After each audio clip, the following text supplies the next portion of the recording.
Welcome to Burlap Teachers. Enjoy the video. You start by preparing the files so VLC can find subtitles immediately. Open VLC Mobile and load the video, then use the subtitle button to load an external SRT if not auto-detected.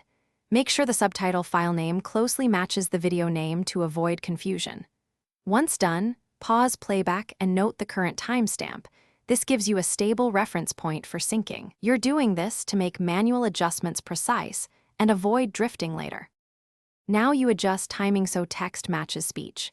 Use the subtitle synchronization controls in VLC Mobile. Press the plus to delay or the minus to advance subtitles by fixed amounts. Work in small increments, 0, 5 to 1 second, then play a short segment to check. Once you hear the line and see the subtitle mismatched, nudge again and retest. This iterative approach prevents overshooting. Make sure to test different scenes because audio delays can vary across the file. And finish by saving your adjusted subtitle file if VLC Mobile offers export.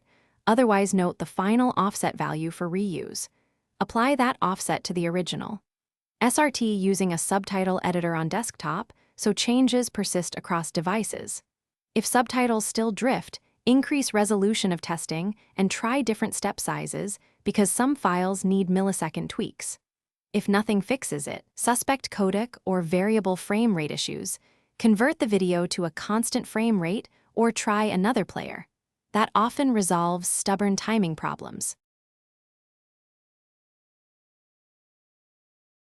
Thanks for watching. Consider subscribing if this video helped you.